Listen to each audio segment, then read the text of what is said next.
Allora, buonasera a tutti. Devo dirvi che da qui è così un piacere vedervi in presenza, vedervi numerosi, veramente solleva l'animo. E quindi saluto voi e saluto anche chi, e sono tanti, ci seguono da remoto o potranno vedere poi su YouTube la registrazione dell'incontro di oggi. Si parlava proprio prima con i professori che abbiamo ricevuto proprio mail di persone che non potendo venire in presenza ci hanno sollecitato a continuare questo bell'esperimento che è stato fatto l'anno scorso della possibilità di vedere da remoto i nostri incontri. Diciamo che è una delle poche cose che la pandemia ci ha insegnato a fare e che ci ha lasciato come eredità positiva. È con molto piacere che inauguro questo corso di storia veneta, che è il corso dei corsi all'Ateneo Veneto.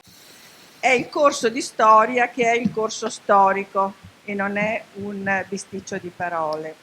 È un corso importante a cui l'Ateneo tiene e a cui vedo anche il pubblico dell'Ateneo tiene per essere così numeroso. E nel corso del 2021 ci siamo concentrati sulla nascita di Venezia per i 1600 anni dalla fondazione, quindi dalle origini della città. In questo corso invece il professor Viggiano, che ringrazio sempre per la competenza che mette per trovare sempre nuovi argomenti e per anche conciliarli con un più grande affresco della storia di Venezia, quest'anno ci concentriamo su alcuni eventi chiave.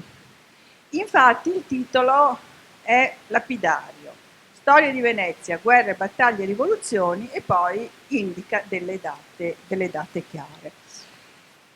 Non si veda come riduttivo il parlare di guerre e battaglie, perché nella storia di Venezia, ma direi nella storia dell'umanità intera, le guerre e le battaglie sono state molto di più che eventi bellici, sia perché hanno riguardato non solo la storia della città, in questo caso di Venezia, ma di tutti i territori che Venezia dominava, sia perché per molto tempo, forse adesso non è più così, le guerre e le battaglie, per come venivano condotte dal punto di vista proprio materiale, rappresentavano, questo me l'ha fatto notare una volta un amico ingegnere, il massimo della tecnologia dell'epoca, perché siccome erano così importanti, diciamo tutta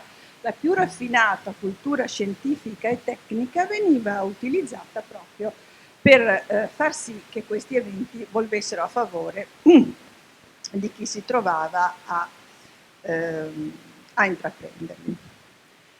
Il corso di quest'anno si baserà su fonti storiche, ma anche quindi di contemporanei, ma anche di chi ha descritto successivamente l'evento, di chi l'ha descritto dal punto di vista storico, di chi l'ha dipinto, e sarà proprio questa sera il professor Tagliaferro, che ringrazio, proprio ci parlerà di una storia dipinta, dei dipinti della Sala del Maggior Consiglio, in relazione proprio alla prima delle nostre elezioni della conquista di Costantinopoli nel corso della Quarta Crociata. Io non prendo tempo perché il mio è solo un saluto, dico che oggi è anche una data importante perché è il compleanno dell'Ateneo Veneto.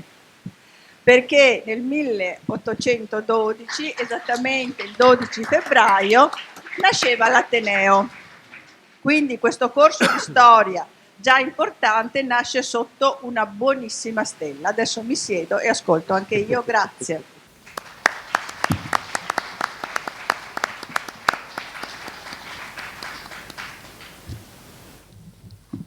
Bene. Bene, grazie, buonasera a tutti. È il secondo corso dell'era Covid e tutti ci auguriamo l'ultimo, ed è il primo corso della nuova presidenza. E quindi speriamo di cominciare bene con la vostra collaborazione e con l'aiuto degli amici che ho, come dire, convocato. E io veramente siamo d'accordo così col professor Giorgio Tagliaferro.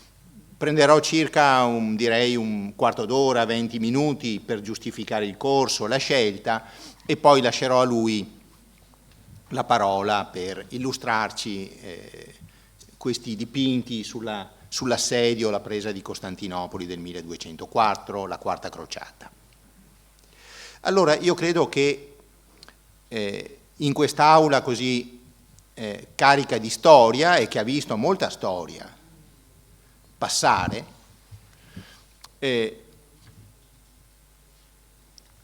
questo corso ha inteso quest'anno partire, anche in altre occasioni, ma insomma partire da eventi attualissimi.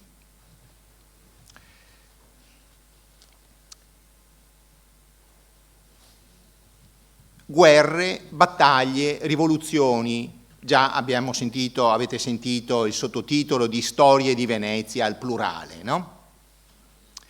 Ma guerre, battaglie e rivoluzioni, questa identificazione intorno a dei nuclei così importanti di snodo del processo della storia, mi ha indotto a riflettere con maggiore attenzione sulla questione dell'evento, dell'avvenimento, di qualcosa che incide nella realtà apparentemente normale, consuetudinaria, di routine della nostra esistenza e che la sconvolge o che la trasforma. Noi, uomini, donne del Novecento, in gran parte, anche se c'è qualche millennial, ma insomma, ecco, abbiamo vissuto, noi, i nostri genitori, i nostri nonni, una quantità a n dimensioni di questi eventi che hanno sconvolto o hanno agitato la trama della storia. Per quelli della mia generazione, ad esempio, potremmo citare la caduta del muro di Berlino. Il mondo sembrava diviso in due, per modelli economici, di sviluppo, di progresso, e ad un certo punto un evento ha messo fine a quella realtà. Ma cosa vuol dire che un evento ha messo fine ad una realtà? Cosa vuol dire cosa significa la caduta della Repubblica, la sconfitta della Repubblica di Venezia nel 1509 ad Agnadello? Sentiremo una lezione su questo. Cosa significa l'assedio e la presa di Costantinopoli del 1204? Cosa vuol dire questo accadere, questo fatto che troviamo nei nostri manuali e che appartiene anche alla nostra memoria? E allora io credo che il corso di quest'anno sia nato da una riflessione intorno proprio a questo nodo.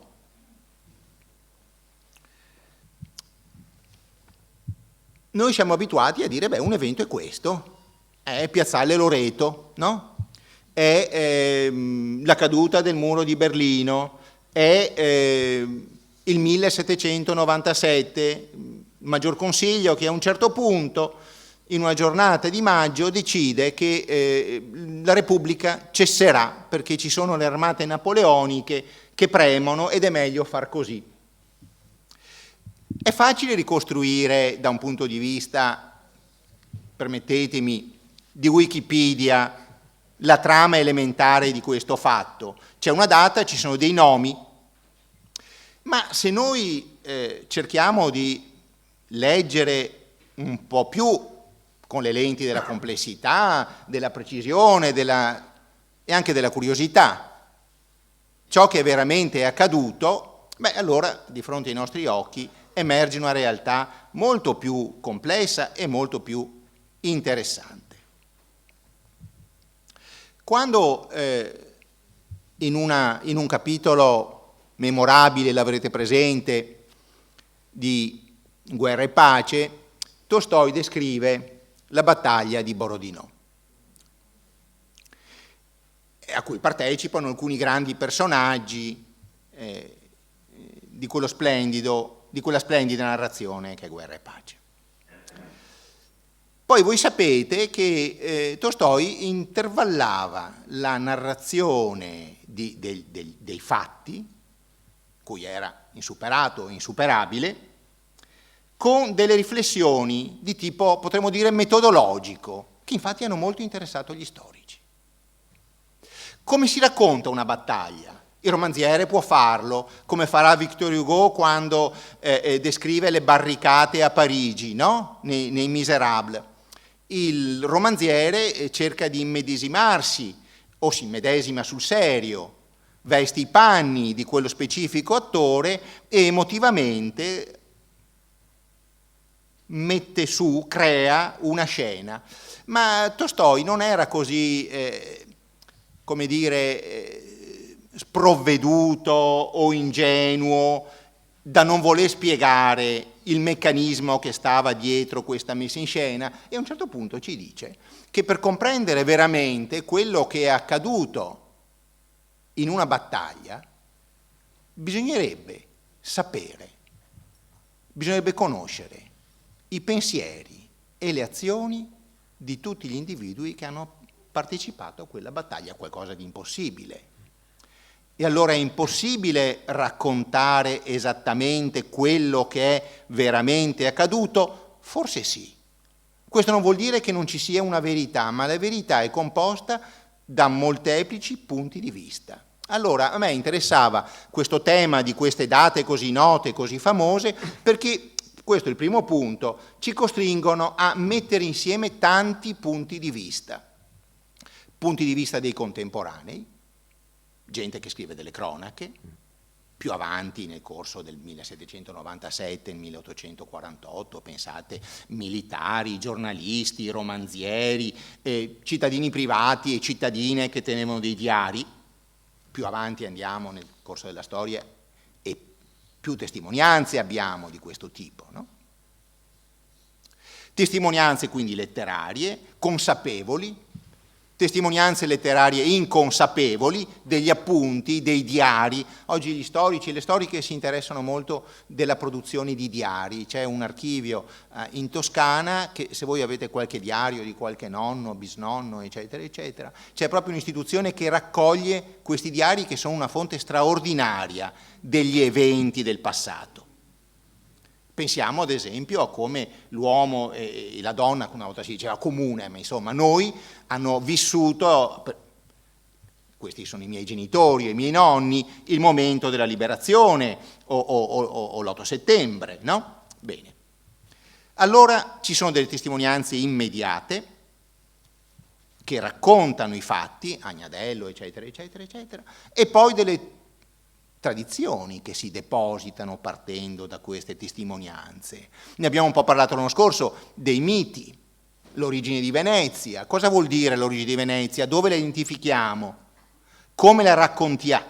Scusate, come la raccontiamo? E allora anche questi fatti hanno una loro rimemorazione e rinarrazione che corre nel tempo. Allora vedete che ci sono già due piani, quello dei contemporanei e quello dei testimoni diretti, e quelli che molto spesso, partendo da queste testimonianze dirette molteplici, oggi Giorgio Tagliaferro ci parlerà di testimonianze iconografiche, non ci sono solo le parole scritte, ci sono anche le immagini. Bene, partendo da questo deposito di memorie, costruiscono cosa? Dei monumenti, sì, talvolta dei monumenti che glorificano la gloria passata, ma talvolta anche delle critiche radicali, delle demitizzazioni rispetto a quegli eventi. Per concludere, prima di introdurre veramente l'argomento del corso, mi permetto di confessare una lettura recente che mi ha sollecitato a riflettere ulteriormente su questi temi.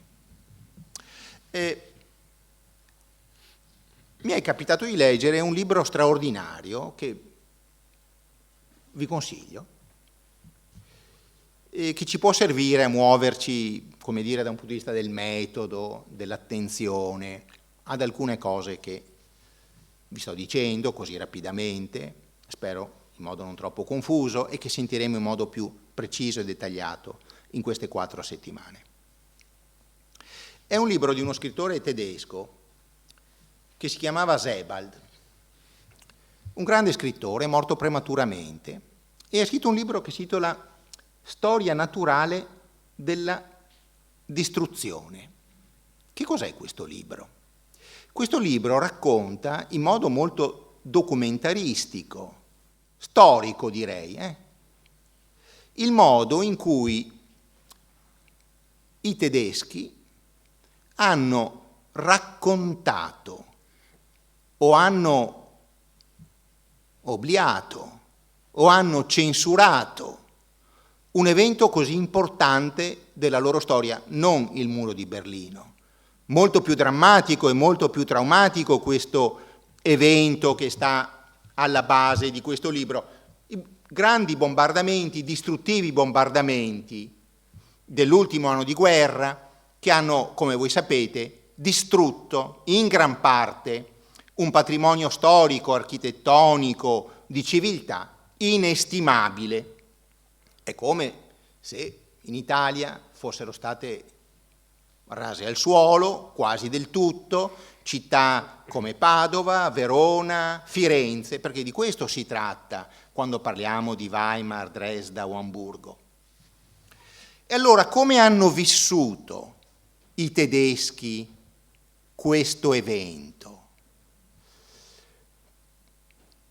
Perché di fronte all'orrore c'è stato l'oblio?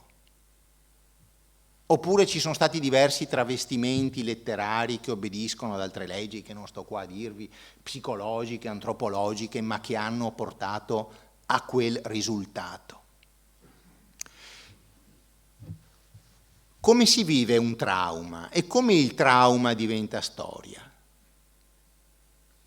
E come nel ricordo e nella rimemorazione, non dei testimoni diretti, ma di quelli che seguono nel corso delle generazioni, i racconti originari determinano quelli successivi.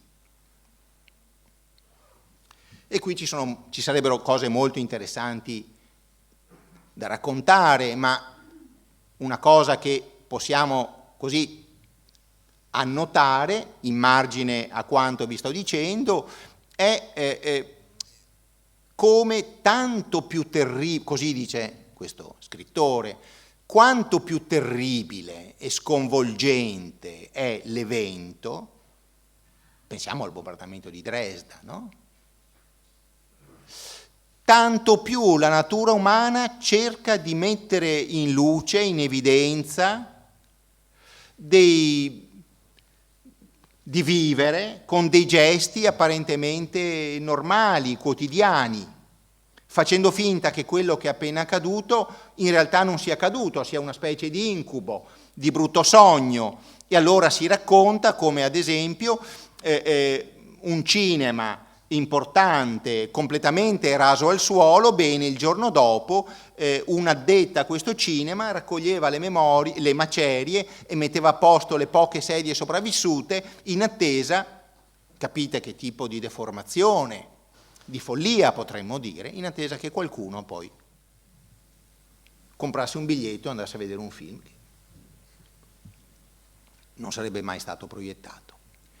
Allora ci sono degli eventi di varia intensità, di varia drammaticità, ci sono degli eventi immediati, un bombardamento, una battaglia, una sconfitta, e ci sono degli eventi che hanno, come dire, delle strutture temporali più lunghe, no? Facciamo un altro esempio che appartiene così lo comprendiamo tutti, la Resistenza. La Resistenza è un evento, ma non si realizza in un giorno, ma invece si compie attraverso tutta una serie di azioni e di modi di vivere la resistenza, no? Il grande libro di Claudio Pavone, che si intitola Una guerra civile, racconta esattamente come l'evento resistenza è stato vissuto da coloro i quali, diverse posizioni, con diverse idee, con diverse culture, con diverse prospezioni rispetto al futuro, tutti coloro appunto hanno partecipato a questo evento. Allora tutte queste, come dire, tutte queste attenzioni che mi sono state sollecitate da quanto vi ho appena detto, mi hanno spinto insieme agli amici Michele Gottardi, alle collaboratrici dell'Ateneo Veneto, che non si possono mai ringraziare abbastanza per la loro dedizione, per la loro cortesia. Tutta questa cosa mi ha spinto a formulare il programma che avrete visto. E qui vedete ci sono eventi di diversa, come dire, no? Entità, di diversa strutturazione, di diversa intensità, e appunto su questa pluralità noi vogliamo ragionare. Il primo appunto è Costantinopoli 1204. Secondo alcuni storici, ad esempio Friedrich Lane, il grande storico americano, uno dei grandi padri della storiografia anglosassone che si occupa di Venezia, lo ritiene veramente la data più importante della storia veneziana, o forse della storia veneziana che interessava allora, no? Nella prima metà del Novecento e negli anni 50 e 60, e cioè la Venezia del 200-300, la Venezia che arriva fino al Risorgimento, al Rinascimento, fino al 1500. No? È il momento in cui Venezia, come voi sapete, sentiremo anche oggi, con un'operazione molto spregiudicata da un punto di vista commerciale, economico e politico, si inserisce in un contesto internazionale complicatissimo, cui partecipa il Papa Innocenzo III, poi c'è il Regno di Gerusalemme, e ci sono i sultani, e c'è Costantinopoli, e c'è l'Egeo, e ci sono i conti della Champagne in Francia, e c'è Riccardo Cuor di Leone, un grande film della storia tra la fine del XII e l'inizio del XIII secolo, no? E Venezia si riesce a introdurre in questa grande contesa commerciale per ampliare ulteriormente il suo impero commerciale. L'assedio e la battaglia di Costantinopoli, che sono raccontati in tutta una serie di cronache dei testimoni oculari, soprattutto un francese di cui sentiremo, che ha scritto un libro straordinario, ma ce ne parlerà Giorgio. Tutta questa cosa poi è stata raccontata nelle cronache veneziane, nella storiografia veneziana del XV secolo, e poi soprattutto celebrata in dei manufatti iconografici di cui parleremo oggi. Poi mercoledì 19, correggo una piccola svista che è stata dovuta ai problemi di comunicazione in era di Covid, ci sarà l'Epanto 1571, qui non seguiamo esattamente la cronologia, ma il professor Pancera dell'Università di Padova ci parlerà di Lepanto 1571, e voi sapete quanto, anche qui, quanto di mitologico, che si intreccia con la realtà, ma anche che va molto al di sopra della realtà effettuale, come diceva Guicciardini, di quante cose è carico questo evento. Qualcuno di voi forse dirà: ma come mai non avete invitato il professor Barbero a parlare di questo? È vero, potevamo farlo, che ha scritto un libro molto famoso, e qui qualcuno mi fa un'indicazione così chiara, anche piuttosto ponderoso, vero? Sì. E intorno a questo evento. È stato veramente così importante, così come è stato raccontato? È stato veramente una specie di battaglia delle Termopili della storia europea? È stato veramente così o no? E quanto, mi riattacco alle osservazioni che abbiamo appena sentito nella presentazione, quanto c'è di tecnologico, di innovazione oppure di tradizione in questa battaglia. Luciano Pezzolo ci parlerà la settimana successiva, il 26 gennaio, di una giornata campale, questa sì è una giornata campale, in cui Venezia perde lo Stato. Quello Stato che aveva costruito, lo Stato di terraferma, che aveva costruito con dei successivi aggiustamenti nel corso dalla metà del 300 a tutto il 400, arrivando ad occupare un grande entroterra che andava da Padova, Verona, Vicenza, Brescia, Bergamo, ad un certo punto un'espansione anche verso le terre, verso il Po, quindi Ravenna, Ferrara, no? In un giorno una coalizione internazionale, praticamente tutti i grandi stati dell'epoca, una battaglia, Agnadello, la Ghiara d'Adda, vicino a Cremona, Venezia perde e di fatto perde lo Stato. Come viene vissuto questo evento? Come può essere raccontato? Qui ci sono delle cronache, ci sono delle testimonianze di cui Luciano Pezzolo dell'Università di Venezia ci dirà molto. Michele Gottardi, che conoscete benissimo, ha deciso di unificare, e qui siamo tutti curiosi di vedere perché, no? Eccolo qui, ciao Michele, di unificare in un'unica lezione due altri momenti decisivi della storia veneziana, il 1797 e la fine della Repubblica aristocratica. 1848, voi lo sapete, ecco l'importanza di quest'aula, no? Daniele Manin e la rivoluzione. Bene, entrambi questi avvenimenti innescano dei meccanismi di rapporto con il presente, con il passato, con il futuro, proprio si vede benissimo come queste tre dimensioni sono sempre legate l'una con l'altra, di grande interesse. Ed è, io così ho voluto riassumere, è il momento in cui Venezia abbandona, come dire, il rapporto, la città, i suoi abitanti, con la struttura politico-costituzionale qui insediata, e cioè appunto i nobili che dal Maggior Consiglio governano lo Stato da terra, lo Stato da mare e la città, e si confronta con altri protagonisti. Abbiamo svolto dei corsi anche su questo e torneremo a svolgerli, e cioè il confronto di Venezia con la Francia, di Venezia con l'impero, ma soprattutto di Venezia con la modernità, con un mondo che non è più legato ai riti, ai ritmi, alle ideologie, alle pratiche di un sistema aristocratico, ma che si confronta con il nuovo mondo, il mondo di una società e di una civiltà borghese. Bene, spero di aver detto un po' tutti i punti salienti che stanno dietro l'ideazione di questo corso.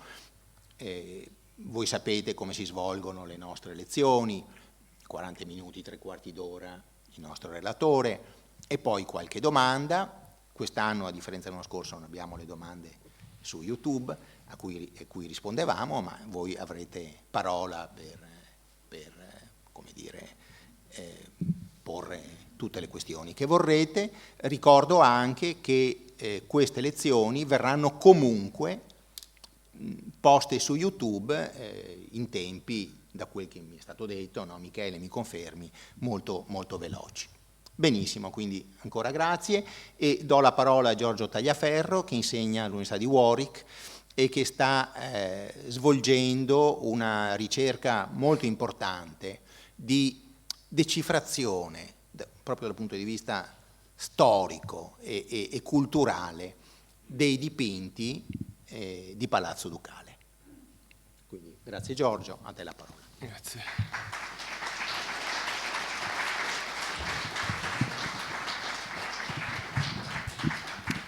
Buonasera a tutti, mi sentite bene? Sì? Abbiamo voce stentoria in genere, quindi il rischio è di parlare troppo, a voce troppo alta. Grazie di essere qui, bellissimo vedervi, in effetti un anno fa ero qui con l'amico Alfredo a parlare noi due davanti a uno schermo, a un monitor, abbastanza deprimente, ma è completamente diverso essere qui. Sono molto contento e ringrazio per l'invito alla Presidente e anche Alfredo per questo graditissimo invito. Sì, vi parlerò dalla prospettiva di uno storico dell'arte o dell'immagine e quindi mi occuperò non esattamente di discorsi diretti, ma di discorsi indiretti. Quello che hai detto mi ha fatto venire in mente una questione importante che viene dibattuta a fine Cinquecento tra gli storiografi veneziani, come Paolo Paruta, è quello del discorso diretto, cioè come riprodurre i discorsi diretti della storia, i personaggi del passato, quando uno storiografo riporta i fatti, quando attribuisce delle parole, delle sentenze, dei pensieri ai personaggi storici, che parole deve usare? Perché le parole hanno tutto un loro peso, quindi come carichiamo il significato di questi discorsi? Le immagini, che vedremo, naturalmente affrontano il problema in un modo completamente diverso e hanno il vantaggio di offrire molteplici punti di vista, perché un'immagine naturalmente ha una semantica molto più ampia rispetto a quella delle parole e quindi permette anche dei discorsi di appropriazione e, se vogliamo, manipolazione, ma anche di suggestione e di risignificazione, che sono assolutamente unici e propri delle immagini. E vi parlo non della battaglia direttamente, quindi non vi parlo dell'epoca del 1204, perché il mio campo di ricerca non è quello. L'idea di invitare me credo risieda proprio nel fatto che quello che si vuole scoprire, indagare in questo corso è proprio come invece la storia viene adattata, riappropriata e risignificata, come ho detto. Quindi cercherò di farlo in una quarantina di minuti da adesso, e scorrendo immagini che forse non sono notissime a tutti, perché sono un po', anche se molto visibili, non spesso studiate, neanche guardate, che sono i dipinti che si trovano nella sala del Maggior Consiglio, dipinti dopo l'incendio del 1577, quindi in piena epoca di retorica post-Lepanto, quindi ci sarà un aggancio anche con Lepanto, che è un assist per le prossime elezioni, e appunto in un momento in cui tutta la storia di Venezia viene ripensata attraverso le immagini nel Palazzo Ducale.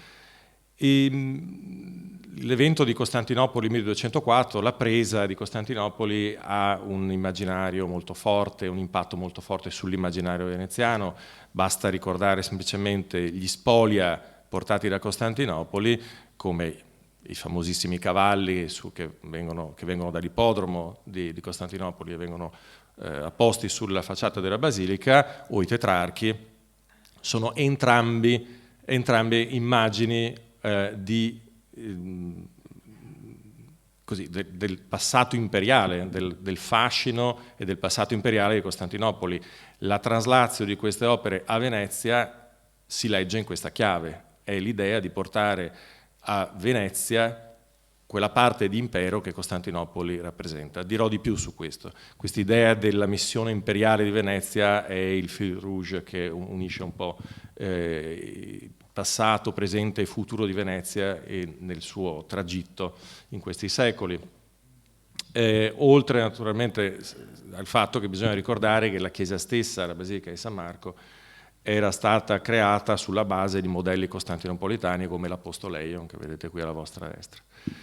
E aggiungendo anche che il riassetto della facciata, della parte bassa inferiore della facciata, con tutte quelle colonne, sono anche quelle colonne di riporto bizantino che arrivano dopo il sacco di Costantinopoli del 1204 e che appunto trasformano costantemente la facciata di San Marco in un sistema ordinato, simmetrico, che ancora una volta appunto porta a Venezia qualcosa del carattere imperiale di Costantinopoli. Alla fine del Cinquecento, dopo l'incendio del 1577, che distrugge le sale del Palazzo Ducale, le sale del Maggior Consiglio dello scrutinio, la quarta crociata entra a far parte di un'iconografia che sostanzialmente era ignota all'interno del Palazzo Ducale fino a quel momento. Il ciclo del Maggior Consiglio dello scrutinio si svolge in queste due sale. Questa è la sala del Maggior Consiglio. Sulla destra, sulla parete di destra, si svolge in 8 tele questa narrazione sequenza della quarta crociata di cui la presa di Costantinopoli fa parte, che chiude la Quarta Crociata. Dirò qualcosa di più sulla sequenza narrativa e quindi sugli episodi. Il ciclo nel complesso è una riformulazione della storia di Venezia con una funzione parenetica, cioè esortativa, per mostrare le gesta eroiche dei veneziani, in modo che i veneziani delle generazioni future abbiano degli esempi su cui costruire il proprio comportamento virtuoso, per renderlo in modo sintetico, e quindi riorganizza secondo un orientamento teleologico, cioè con un fine ben preciso, che dà un senso ben compiuto alla storia di Venezia, in cui a partire con episodi che partono dal IX secolo fino alla campagna contro i turchi del 1572, cioè dopo la battaglia di Lepanto e prima della pace separata del 73, ecco, tracciano e ricostruiscono una storia delle gesta dei veneziani attraverso momenti come quelli che ha ricordato Alfredo, cioè le battaglie, ma non solo, altre gesta eroiche, cioè eventi che sono epocali, eventi che sono compiuti da singoli, eventi che quindi sono da soli in grado di, se non di cambiare le cose, almeno di dimostrare qualcosa. E in questo caso specifico è molto semplicemente la virtù dei veneziani. E nella lezione di un anno fa, parlai di Palazzo Ducale come luogo della memoria, di conservazione e perpetuazione della memoria civica, che mantiene viva la continuità tra passato, presente e futuro delle istituzioni veneziane e che servisse appunto da esempio per tutte le generazioni che si susseguono nel corso dei secoli.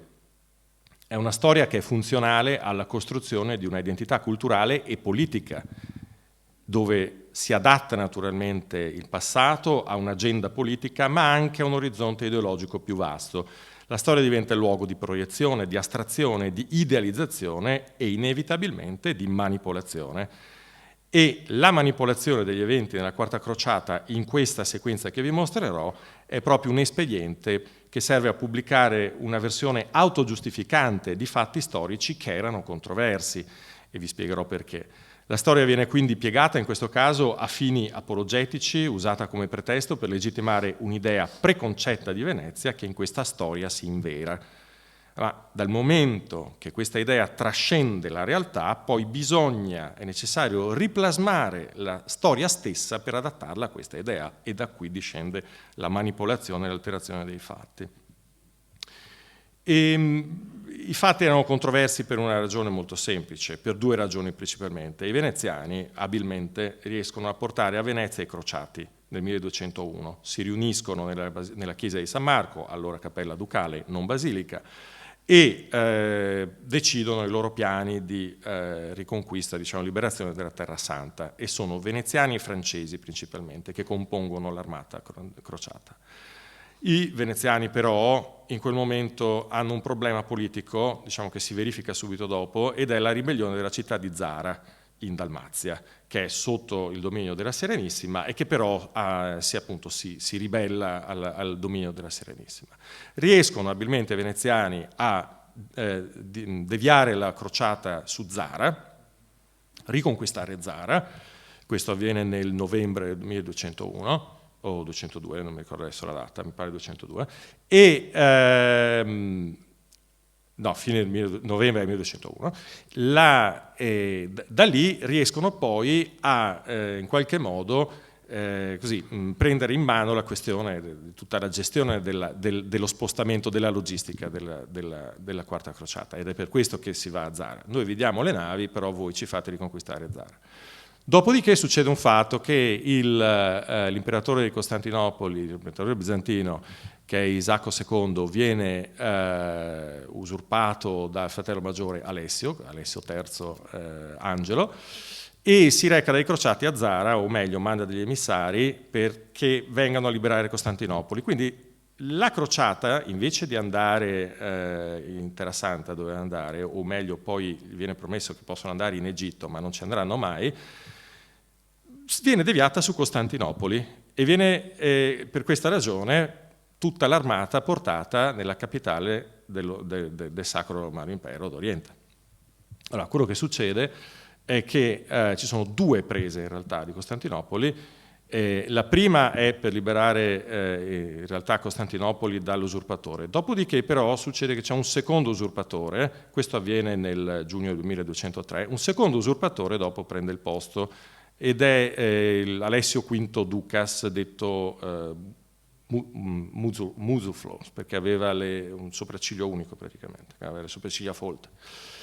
E quindi c'è una seconda presa di Costantinopoli che serve a ripristinare l'impero d'Oriente, con però un fatto fondamentale, che a quel punto sono i crociati stessi a creare un impero latino d'Oriente nel 1204, questo avviene nell'aprile del 1204, e dopo un saccheggio devastante della città di Costantinopoli, uno dei più violenti che si siano mai registrati nelle fonti storiche, si instaura questo impero, quindi occidentale, con i francesi sostanzialmente, con Baldovino di Fiandra che viene eletto imperatore, che durerà fino al 1261, se ricordo bene. Ora, Zara è una città cristiana, Costantinopoli è una città cristiana, mettere sotto assedio e a ferro e fuoco la capitale soprattutto dell'impero bizantino è un fatto piuttosto grave che i veneziani si portano dietro nel corso dei secoli, fino alle accuse più recenti da parte soprattutto di Runciman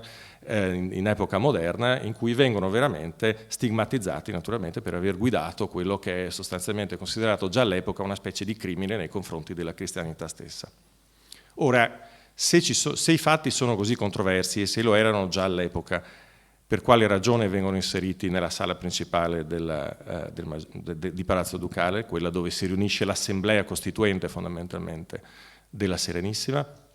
Cercherò di illustrarvi il perché fondamentalmente era necessario fare questa piccola premessa storica molto a grandi linee, e iniziando da un fatto ben preciso, che quello che vedete nella parete di destra è una delle due pareti lunghe della sala, fronteggia sul lato opposto, sul lato sinistro, quello che originariamente era il nucleo unico originale dei primi due cicli della Sala Maggior Consiglio, ovvero la famosa leggenda, le vicende leggendarie del 1177, quando Venezia aveva soccorso il Papa Alessandro III, deposto da Federico Barbarossa, e lo aveva reinsediato sul soglio papale, sconfiggendo l'armata imperiale, così si dice, e ottenendo in cambio dal Papa due cose importanti: la giurisdizione sul mare Adriatico e una serie di insegne, i cosiddetti trionfi, che poi il Doge porta in processione nella città e che diventano i simboli della sua sovranità simbolica, quindi della sovranità di Venezia. Già all'inizio del 600 c'è una fonte, che è questa. Sì, avevo in effetti tutte le sequenze, ho dimenticato di mostrarle, però ve le mostro prima di procedere con quello che stavo per dire. E queste sono le 8 scene. Si parte dal giuramento dei crociati nella chiesa di San Marco, si prosegue con la presa di Zara, la resa di Zara successiva, l'incontro fra Dandolo e Alessio II di cui ho parlato prima, che è in realtà poi appunto il figlio di Isacco II che non si reca in realtà a Zara, ma in questa scena si reca personalmente a Zara, la prima presa di Costantinopoli, la seconda presa di Costantinopoli, l'incontro tra Dandolo e Baldovino di Fiandra, che sta per essere eletto imperatore, e l'incoronazione di Baldovino a imperatore. I dipinti sono realizzati da sostanzialmente 3 pittori: Andrea Vicentino, che realizza questi 3, Domenico Tintoretto, che ne realizza 3, ma il primo che vedete nella sequenza viene danneggiato molto presto dall'acqua piovana e sostituito a inizio 600 da un dipinto realizzato da 2 artisti in successione, Carlo Saraceni, che muore, e poi Jean Leclerc, che lo continua. Gli altri 2 che realizzano la parte finale gli altri 2 restanti episodi del ciclo sono Palma il Giovane e Antonio Aliense.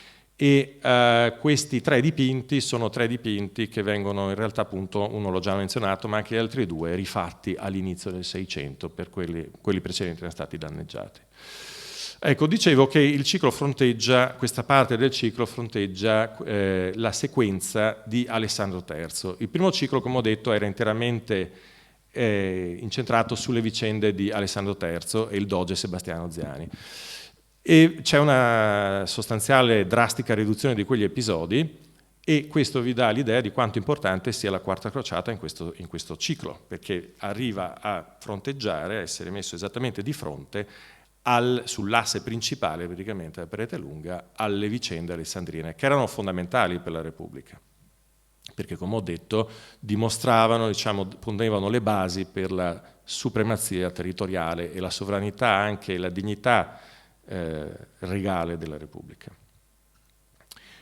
Il ciclo stesso, quella parte stessa, quelle vicende stesse erano controverse. La battaglia di Punta Salvore, che qui vedete raffigurata in un dipinto ancora di Domenico Tintoretto, si dice che non fosse mai avvenuta.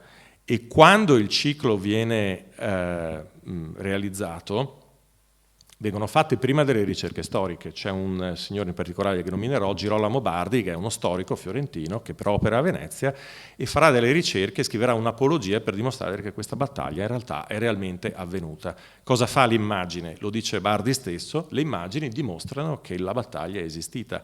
Naturalmente potrebbe sembrare un pensiero peregrino, perché uno dice, beh, lo fai 300 anni dopo, non ha alcun senso, ma naturalmente è molto più sofisticato il discorso. Se ci sono stati dei cicli precedenti che risalgono fino all'epoca, quando ancora erano vivi dei testimoni, non può che essere vero, perché altrimenti non si sarebbe potuto raffigurare una cosa che non era realmente accaduta.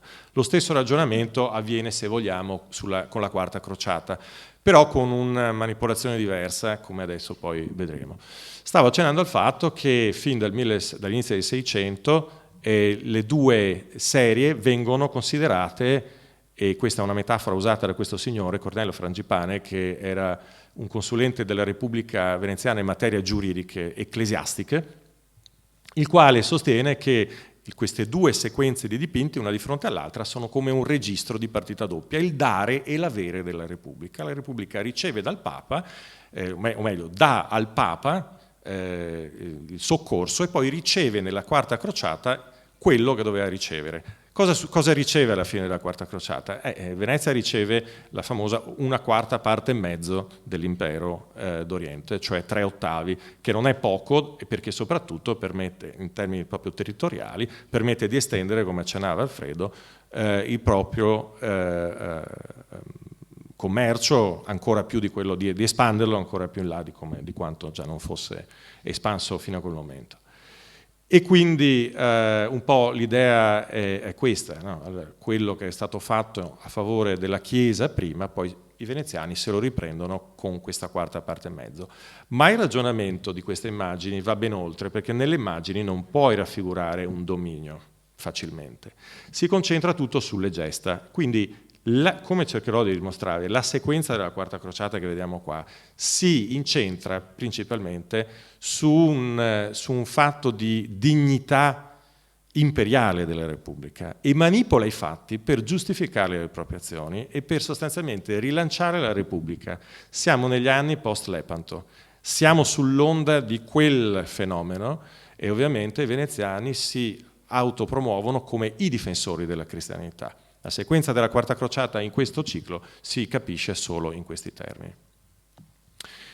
È stato accennato prima un signore francese che scrive una cronaca della conquista di Costantinopoli, il suo nome è Geoffroy de Villardouin, il quale partecipa alla quarta crociata e lascia questa cronaca manoscritta che poi alla fine del Cinquecento a Venezia riscuote grande interesse, suscita grande interesse e principalmente ad opera di due umanisti, Giovanni Battista Ramusio, che era anche un geografo, e suo figlio Paolo Ramusio. Giovanni Battista nel 1556 fa una possedeva un manoscritto che era stato portato dall'ambasciatore veneziano nel 1541 dalla Francia della conquista, della cronaca della conquista, e chiede nel 1556 alla Repubblica Veneziana di poter pubblicare la sua versione latina di quel testo. Purtroppo Ramusio muore nel 57, il manoscritto è pronto ma non viene dato alle stampe. Suo figlio Paolo nel 72, una data non casuale secondo me, perché siamo un anno dopo la battaglia di Lepanto, nell'anno successivo alla battaglia di Lepanto, che è a fine anno, per cui insomma qualche mese dopo, rilancia questo progetto editoriale con l'idea di fare una versione invece in volgare. Quindi popolarizzandolo anche possibilmente. Non vedrà la luce fino al 1604, dopo la morte di Paolo, nel 1600, e nel frattempo escono almeno altre 2 versioni in Francia, 2 traduzioni dello stesso testo, basate su, almeno una delle 2, su il manoscritto che circolava a Venezia, che viene spedito in Francia, e ce n'è una terza che si progetta in quegli stessi anni 70 da parte di 2 intellettuali umanisti, uno francese e uno italiano, che erano alla corte di Enrico III, i quali non lo pubblicheranno mai, ma si basano ancora una volta su un manoscritto mandato a Venezia. Ma sappiamo che a Venezia ce n'erano almeno 2 che circolavano. Quindi c'è un grande interesse nei confronti della ricostruzione delle vicende storiche e soprattutto, e questo è il fatto molto importante, c'è l'interesse da parte della Repubblica e il sostegno, diciamo, ufficiale, come se questo fosse un momento importante appunto per la Repubblica Veneziana in funzione della propria ridefinizione. Il testo di Ramusio è un testo che ha un carattere apologetico, presenta l'operato dei veneziani sotto una luce favorevole, e anche lui, come Frangipane, stabilisce un parallelo con gli eventi del 1177 e dice una cosa importante, dice che attraverso la Quarta Crociata la Repubblica riceve un titolo di imperio vero e proprio, mentre nel 1177 aveva ricevuto un titolo di scrittura. La differenza fra le 2 cose è che il primo era appunto un titolo che le era stato dato dal Papa di scrittura in quel senso, quindi come un decreto giuridico. Il titolo di imperio vuol dire che è un titolo di conquista, se lo erano conquistati. E questo è molto importante, riflette esattamente quello che aveva già detto, che dirà poi in realtà dopo Frangipane. Il testo, come esattamente anche gli affreschi, le tele di Palazzo Ducale, ha lo scopo preciso di informare, incitare, esortare i veneziani all'imitazione delle virtù dei maggiori, cioè degli antenati.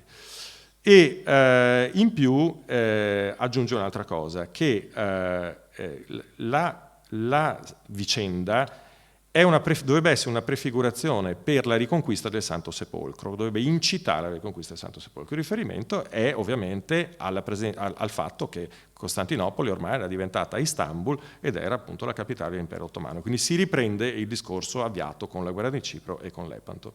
Ultima cosa, insiste moltissimo su un fatto che in realtà non avviene, ma che si presuppone debba avvenire con la presa di Costantinopoli e questo nuovo impero latino d'Oriente, ovvero l'unione delle 2 chiese scismatiche, quella greca e quella latina, che si era verificato nel 1054. Le stesse cose vengono un po' dette, diciamo, in modo molto più sintetico, dallo stesso Girolamo Bardi, il quale scrive un libercolo in cui descrive il ciclo del Maggior Consiglio e dello scrutinio, e lo fa in maniera così molto, molto sintetica, ricapitolando i fatti, non descrivendo i dipinti. E come lui stesso dice, appunto, il testo di riferimento è la traduzione di Ramusio, che quindi evidentemente era disponibile.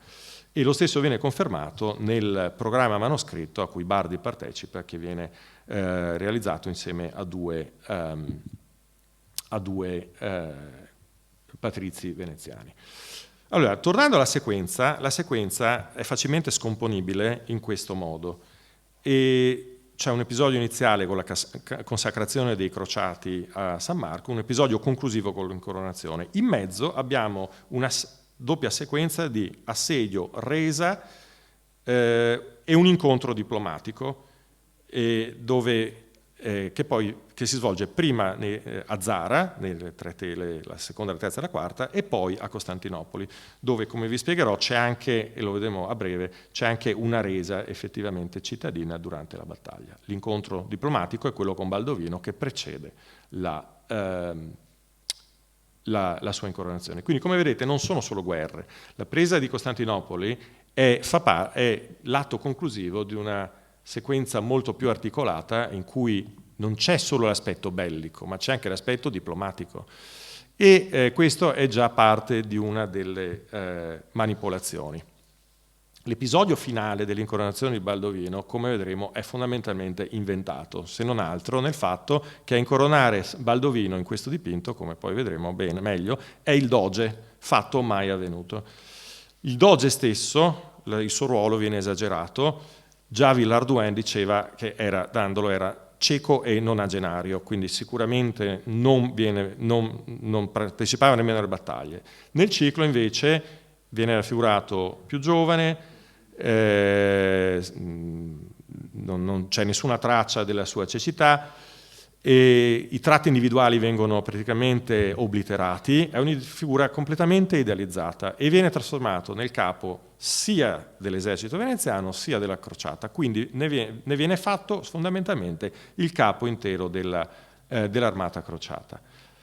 Poi c'è il fatto clamoroso di una invenzione totale relativo all'episodio di Zara, e ora mi soffermerò su questo e sono 3 dipinti fondamentalmente su cui voglio entrare un attimo più nel merito.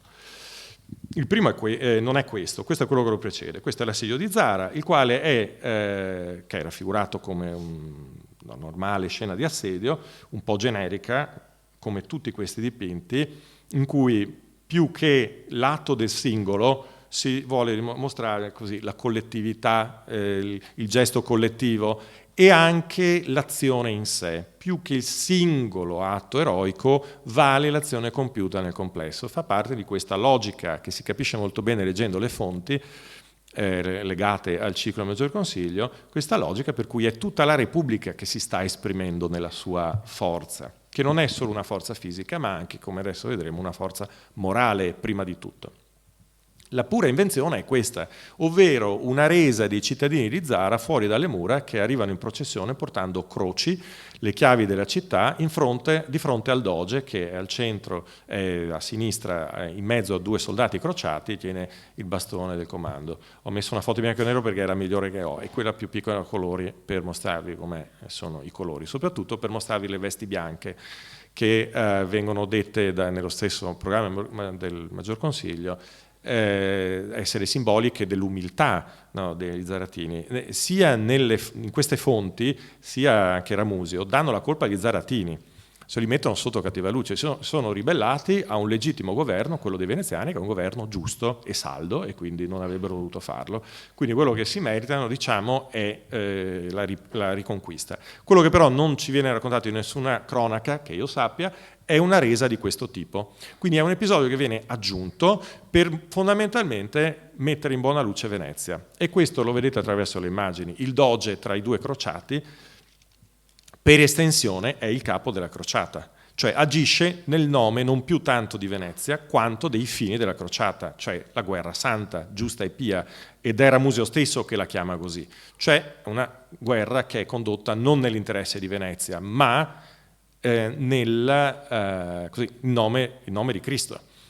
Questo è quello che i veneziani vogliono far passare, è quello che il dipinto fa molto bene, e lo fa poi mostrando appunto gli zaratini che arrivano con queste croci. E va anche ricordato che nelle cronache si dice che gli stessi zaratini avevano elevato croci sui bastioni per inibire l'esercito crociato, perché state attaccando una città cristiana. Questo ribaltamento incredibile delle croci quindi mostra il pentimento, insomma, degli zaratini. Ci sono dettagli poi come questo della donna che porta addirittura il neonato, come no, a dare così, a consegnare la propria prole al doge. E tutto quanto il rituale, ma procedo, è un rituale che è ricalcato sull'Adventus romano, dove l'imperatore tornava o il generale dopo la conquista e veniva accolto fuori dalle mura dalla milizia, però non da donne, vecchi e bambini come in questo caso, e sacerdoti. Quindi una processione di resa civile e in qualche modo ricorda le dedizioni che sono questi patti tra Venezia e le città suddite che si svolgevano con dei cerimoniali assolutamente rigorosi e strutturati, in cui però, che non si svolgevano così, era una delegazione della città che andava a Venezia e poi, se non sbaglio, viceversa, c'era una delegazione veneziana che andava nella città suddita. E quindi questa è una specie di compromesso tra la dedizione che nel soffitto, scusate, salto quel dettaglio, nel soffitto poi del Maggior Consiglio è il tema centrale, il tema dell'allegoria centrale di Jacopo Tintoretto, dove i delegati delle città suddite simbolicamente portano con sé i rotoli degli statuti, le chiavi della città, gli stendardi, per sottomettersi spontaneamente alla Repubblica. Ecco, la resa è qualcosa di diverso, perché è una resa sul campo e quindi a mani basse, non c'è lo stesso grado di spontaneità. Tuttavia gli estensori del programma smorzano i toni marziali della vittoria, sottolineano che la resa aveva fatto seguito appunto alla rottura di un patto preesistente e alla mancata osservanza della fedeltà alla Repubblica. Quindi l'uso delle armi diventa legittimato. Questo è uno degli aspetti fondamentali. Il fatto che in questa scena non ci siano gli altri magistrati dietro al doge, come vedete invece nell'allegoria di Tintoretto, è in qualche modo storicamente accettabile, perché le dedizioni delle città suddite venivano rivolte direttamente al principe e la sovranità sul territorio rimessa a lui, ma naturalmente è un'esagerazione ancora in linea con quello che avviene in tutto il ciclo, dove i dogi sono i veri protagonisti, i veri leader militari e politici. E qui appunto lo rivedete. Ora, questo dettaglio è molto interessante perché l'ho usato nella prima slide, quella di apertura che avete visto per un po' nel titolo. Come ho detto, il doge all'epoca era un doge che sicuramente non capeggiava l'armata, al massimo tutt'al più dalla sua tenda poteva dare ordini. Nella mischia però della seconda presa di Costantinopoli, che è caratterizzata da questo horror vacui dove ogni spazio è riempito da delle figure, dove ci sono i veneziani che corrono sugli alberi delle navi, questo è un episodio famoso, no? Che riescono attraverso, con un atto eroico, a valicare le mura di Costantinopoli da un albero di una nave, legando le navi assieme in modo che poi il vento le sospinga verso le mura. A parte questi dettagli così un po' di colore, il pittore, che è lo stesso della resa di Zara, Domenico Tintoretto, che quindi è un pittore che evidentemente sa quello che deve fare, gli viene detto abbastanza bene, e poi lui lo organizza come un pittore sa fare, con il suo linguaggio di simboli e non solo di simboli. C'è una composizione articolata, dove in quel punto ritroviamo il doge in mezzo ai crociati, però lui stesso con la croce sul petto. Quindi è un'affermazione assolutamente inoppugnabile, incontrovertibile. Le immagini hanno questa forza. Non c'è bisogno di una parola per spiegare cosa significa questo dettaglio. Ed è un dettaglio che viene raccontato nelle fonti di riferimento del ciclo. La cittadinanza, vengono aperte le porte all'esercito crociato, ne esce fuori una processione che porta l'icona, che poi la Nicopeia, che poi verrà portata a Venezia in San Marco, e quindi ancora questo è un modo per rendere così, per sacralizzare, consacrare l'atto di conquista della città di Costantinopoli. Quindi c'è una chiave di lettura che viene offerta allo spettatore e che è ben precisa, ed è volta a creare un sottinteso che in ogni caso, sotto l'egida della croce, che è quello che giustifica l'atto che si compie, tutte queste scene sono scene volte alla liberazione, vuoi da un regime dispotico, vuoi di restaurazione di un legittimo stato di sovranità, vuoi di riconquista di territori cristiani strappati ai musulmani, e questo è il concetto chiave. Quindi la presa di Costantinopoli ha questo significato alla fine del Cinquecento, viene riletta in questo modo. E se pensate a quello che abbiamo mostrato all'inizio, gli spolia, la chiesa di San Marco, ritorniamo su quel tema imperiale. Allora, le insegne, i simboli sono molto importanti, e nell'ultimo episodio in particolar modo succedono delle cose che sono importantissime e che un po' tirano le fila di tutta la sequenza. Vi faccio vedere un po' di altre immagini. L'incontro di cui vi ho detto con Alessio, dove di nuovo la realtà storica viene manipolata dagli estensori perché si vuole presentare dandolo come un diplomatico, diventa un fatto personale di Alessio, che secondo le fonti non era nemmeno andato a Zara, aveva fatto mandare i delegati del cognato Filippo di Svevia, e viene raffigurato però come in un momento proprio in cui chiede al doge direttamente di poter intervenire, e questo significa che nella decisione viene presentata come una decisione autonoma, individuale quasi del doge, autoritaria e carismatica, di deviare la crociata su Costantinopoli, e in più con una richiesta, su richiesta, quindi ancora più legittimante. Allo stesso modo l'incontro con Baldovino è piuttosto interessante. C'è anche qui una grande manipolazione, perché quello che succede originariamente, secondo tutte le fonti, compreso Geoffroy de Villehardouin, è che viene eletto Baldovino di Fiandra. Poi però c'è una versione appunto venezianizzata in cui si dice che originariamente viene eletto doge Enrico Dandolo, il quale però, su consiglio di uno dei 6 elettori veneziani che avevano fatto parte di questo corpo di 12 elettori, fa un passo indietro e rinuncia. Rinuncia naturalmente perché non può prendersi il merito personale di una tale vittoria.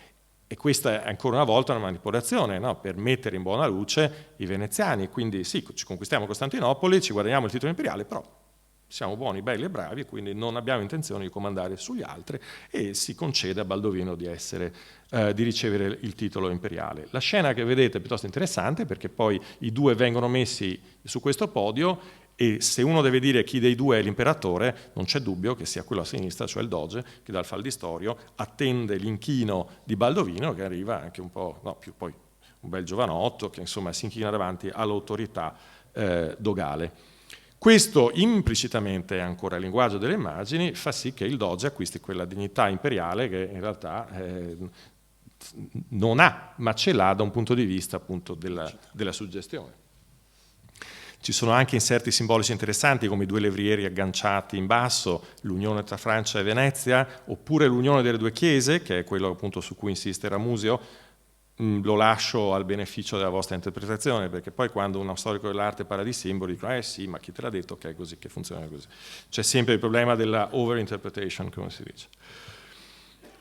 Però potrebbero esserci allusioni politiche, ma il punto è per esempio Venezia e Francia come contrapposto dell'asse imperiale e papale, ma all'interno del ciclo ci sono sia simbologie papali, sia filofrancesi, c'è un po' di tutto. Perché? Perché bisogna anche ragionare in termini del gruppo sociale che governa tutto, ovvero il patriziato, che è quello che si appropria di questa eredità storica. E naturalmente davanti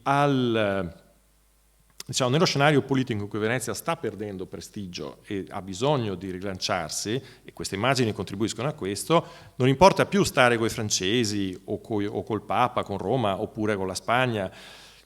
È un po' quell'idea del mettere in comune, cioè mettere da parte i propri orientamenti di partito, per così dire, per rilanciare un'immagine. Almeno a livello ideologico questo funziona, malgrado le divisioni che ci sono all'interno del patriziato. Quindi il vero obiettivo è semmai un altro, che c'è un nemico comune e bisogna combatterlo, e questo nemico comune non possono che essere naturalmente i turchi. Siamo nel momento di Lepanto. In questo senso va detto che Ramusio, uno degli autori l'autore di una delle versioni francesi che ho nominato prima di Villehardouin, delle edizioni francesi, e poi altri, tracciano un assoluto parallelo tra la Quarta Crociata e Lepanto. La riconquista di Costantinopoli del 1204 è una prefigurazione della sperata riconquista di Costantinopoli alla fine del Cinquecento. E ci sono leggende, ci sono profezie anche la profezia del secondo Carlo Magno, per esempio, che è interessantissima, che viene descritta da un commentatore nel 1570, prima della battaglia di Lepanto, all'inizio della guerra di Cipro, dove dice che arriverà un secondo Carlo Magno che distruggerà tutti i tiranni del suo regno e assoggetterà tutte le nazioni cristiane, ottenendo così doppia corona, per poi entrare in suolo greco, soggiogare i turchi. E questo re francese si unirà al leone, Venezia naturalmente, passando il mare con una grande armata capitanata da un veneziano e muovendo verso Gerusalemme per liberarla definitivamente dai saraceni, così che l'una e l'altra regina delle spiagge, cioè Parigi e Venezia, siano in eterna concordia. Quindi, c'è questa trait d'union fortissima appunto tra Costantinopoli nel passato, Costantinopoli nel presente, il Santo Sepolcro, la Terra Santa, la liberazione dei luoghi santi. L'unione delle due chiese serve anche a questo. Ramusio pone l'accento sul fatto che la caduta di Costantinopoli nel 1453 è quello che poi è l'evento che viene permesso proprio dallo scisma dell'undicesimo secolo, con la divisione, la separazione delle due chiese e la frattura della cristianità, non c'è più unione tra gli stati sovrani europei. E quindi si entra di nuovo in questa idea. Quarta crociata come prefigurazione di quella crociata che si spera che porti la pace e l'unificazione nel regno cristiano. Siamo in un momento anche di guerra e di religione. Ecco, Venezia, che non fa parte di questi ragionamenti, cioè non ha i problemi che hanno la Francia, l'impero, l'Inghilterra stessa, di unificare i territori unificando la religione, ma fondamentalmente usa la stessa retorica e per esempio in questo caso che cosa fa? Mostra il doge che incorona Baldovino, cosa che non è assolutamente successa, cosa che non viene nemmeno descritta nel programma iconografico, dove si dice che dovrebbe essere il patriarca di Costantinopoli, che è un veneziano che viene eletto per l'occasione, Tommaso Morosini, e il pittore, però non certo di sua iniziativa, mette invece il doge, che quindi funge da papa, perché chi è che incorona l'imperatore? Il papa. Quindi il doge qui viene caricato di quella funzione a tutto tondo di super leader, anche spirituale, che solo le immagini possono suggerire, perché nessuno sciroccato poteva all'epoca pensare di andare in giro a dire il doge è santo come il papa. Quindi, e qui anche arriva, e vado anche un po' a tirare le fila di tutto questo discorso, il parallelo con l'altra sequenza, perché questo dipinto è l'unico che non è su quella parete che vi ho detto, è quella che si affaccia sul bacino di San Marco. Si conclude nella facciata sulla piazzetta, che è qui a sinistra. A destra c'è l'ultimo episodio della sequenza di Alessandro III. Quindi i due episodi, come già ci dice nota Francesco Sansovino nella sua Guida di Venezia 1581, finiscono ai cantonali.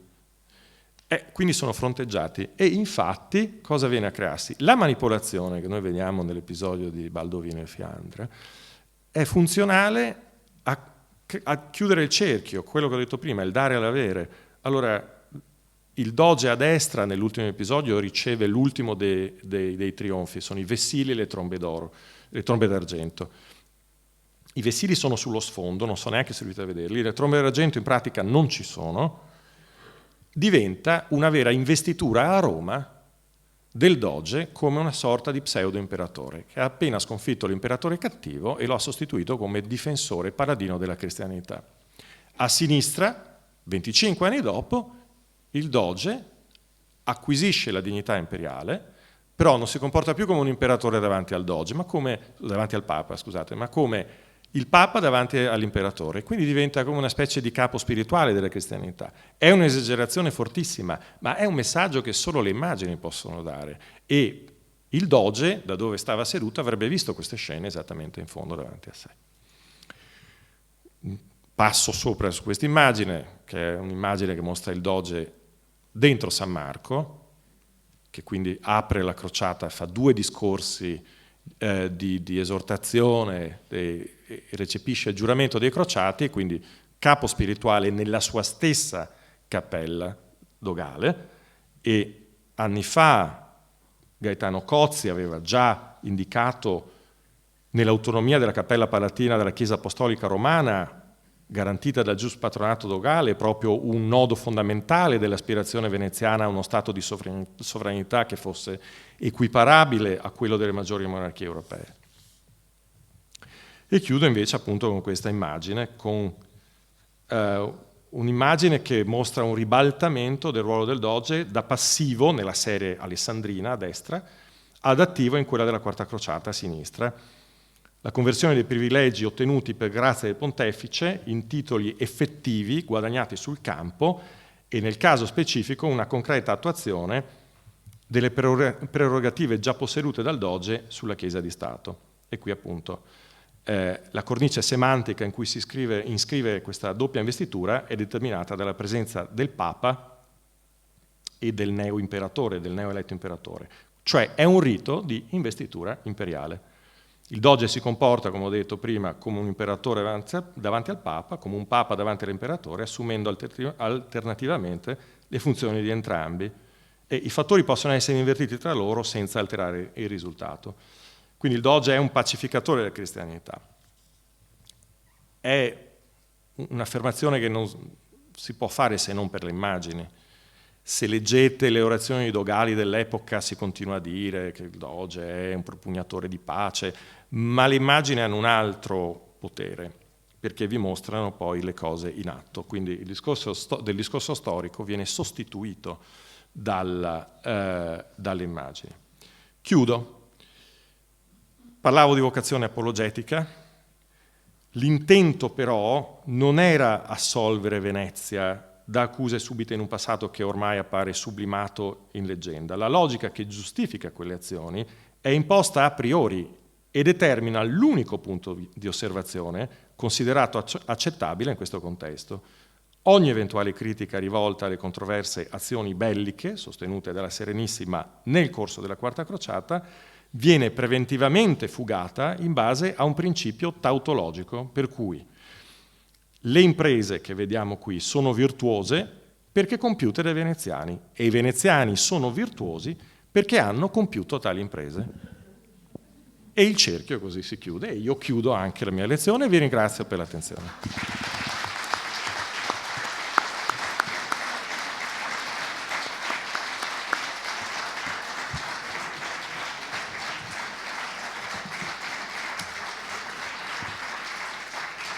Grazie.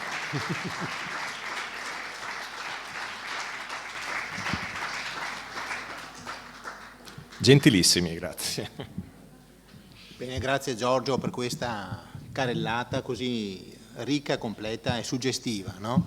Come le immagini raccontano la storia, ma anche una storia parallela, diciamo, no? L'articolano ulteriormente, questo è molto interessante e ci sono molti punti che meriterebbero un approfondimento. Molto interessante quello che hai detto sulle dedizioni, no? Su questa Venezia. In effetti, provo a dirlo così veramente in 20 secondi, no? Pensiamo alla figura del re di Francia o del re di Inghilterra, proprio nel periodo in cui si crea questa specie di mito locale veneziano, no? Attraverso il 1177, il 1204, degli intellettuali francesi, già nel Medioevo ma soprattutto nel Cinquecento, si inventano una particolare funzione propria del re di Francia.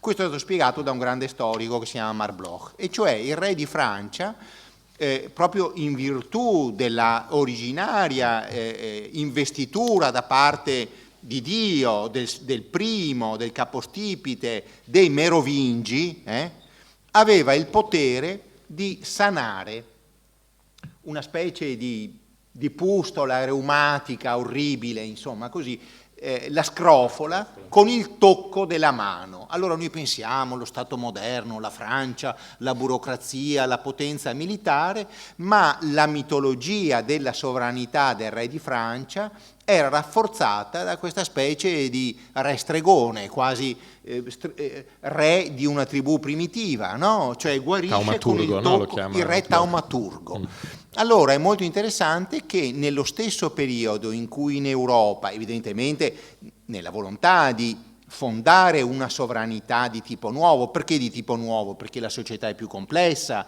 ci sono più protagonisti. Bene, da una parte si ricorre a questo tipo di armamentario che ha un côté, in Francia anche lì, cronachistico, iconografico, la ricerca di questi testi antichi. E invece qui vediamo, Giorgio, devo dire, non posso aggiungere altro, l'ha raccontato molto bene, queste altre figure, queste altre configurazioni. Allora, il doge in realtà è un primo tra i pari, non è un sovrano, no? È la grande contraddizione, l'abbiamo già detto in altri corsi, no? È la grande contraddizione della Costituzione repubblicana. In realtà è sovrana la Repubblica, cioè sono sovrani tutti i nobili, che sono tutti uguali. Allora è molto, ancora una volta, interessante, rimarchevole il fatto che in un momento di crisi interna di Venezia, internazionale, si accentui questa figura di un doge che in qualche modo, per immagini, non per parole, rappresenta allo stesso tempo, figura un po' da papa e da imperatore, quindi qualcosa che non solo non c'era nella realtà, ma che la raddoppiava. In realtà il doge non poteva nulla da un punto di vista degli attributi che noi, come dire, diamo alla sovranità. Il doge non poteva dichiarare guerra, il doge non poteva cancellare gli statuti, come ha mostrato il dipinto che abbiamo visto, non poteva cancellare gli statuti di Vicenza o di Zara, assolutamente. Eppure in quel momento, in questo momento particolare, abbiamo, come dire, la storia della Quarta Crociata consente anche questo tipo di giochi. Ricordiamo che sembra la fine di una storia, ma è anche l'inizio di un'altra storia, perché che cosa sono poi, che cos'è la guerra di Candia, se non una specie di riproposta, ancora una volta, di una crociata? E che cosa sono, dopo Candia, le guerre di Morea, cioè quest'idea, pensate, di fare quello che post 1204 Venezia non aveva fatto, perché tra i vari bottini, no, della Quarta Crociata c'è un nobile potentissimo, ricchissimo, che si chiamava Marco Sanudo, diciamo così, che diventa signore di una serie di isole greche, ma non è sottoposto alla sovranità veneziana, ma è feudatario dell'imperatore. E dall'altra parte l'occupazione di due luoghi che vengono chiamati gli occhi della Repubblica, Modone e Corone, ma non il Peloponneso. Questa idea di addirittura alla fine del 600, inizio del 700, di andare oltre la Quarta Crociata, di fare una specie di quinta crociata. Bene, abbiamo qualche minuto, se c'è qualche curiosità. Volevo fare una domanda rapidissima. Se ci metti l'immagine di prima, dove si vede il doge, eccolo qua, no? Il doge di Codano, no? È la faccia di un ottantenne. No, decisamente. Evidentemente avevano già provato o volevano dirlo, giusto? Sì, sì. No, ma questa proprio obliterazione dei tratti dei dogi è interessante, perché sopra questi dipinti corre nelle tre pareti su 4 della sala il fregio con i ritratti dei dogi, quindi l'individualità dei singoli dogi ricostruita per quanto riguarda il passato sulla base di quello che c'era prima, di fonti possibili iconografiche, monete e così via, e quelli restituiscono le fattezze. Poi però e ognuno di loro ha un rotolo in mano, dice ho fatto questo, ho fatto quello. Poi però quando si tratta di metterli lì, naturalmente è anche difficile coordinare 20 pittori diversi che lavorano su 80 tele, quindi quello che viene fuori è questo, cioè un exemplum, una figura un po' leggendaria, ma è quello che dice lui, cioè il doge che alla fine del 500, i dogi alla fine, io non so quanti esattamente ce ne sono almeno una dozzina nel 500, io non so se altri secoli di Venezia hanno avuto la stessa quantità di dogi. Da un certo momento in avanti, negli anni 50 in avanti, i dogi vengono eletti i più vecchi possibili, appositamente, perché poi perché durano poco, perché la figura del doge dal punto di vista politico non ha più una presa, quindi viene ristabilita in questo modo, e questo è il ragionamento. Tra l'altro qui non ho detto una cosa importante delle insegne imperiali. Allora, a destra vengono consegnate nella sequenza alessandrina tutte le insegne del doge e lo stesso Bardi oppure Frangipane, mi pare forse Bardi, o addirittura Ramusio, mettono in relazione le insegne ricevute nel 1177 con le insegne degli imperatori bizantini e dice quindi quando vanno a Costantinopoli nel 1204 semplicemente si prendono il seggio imperiale che tanto comunque avevano già come appunto titolo di scrittura attraverso le insegne dogali, e quello che vedete qui è una corona imperiale. La corona che lui sta dando non è una corona qualsiasi, la corona chiusa con la croce sormontata dalla croce è la corona imperiale. Nel 500 e già da molto prima si distingue nettamente e la simbologia è chiarissima, quindi insomma, tutto torna, diciamo. Sì, grazie. No, non se ne ha se proprio vogliamo dirle, no.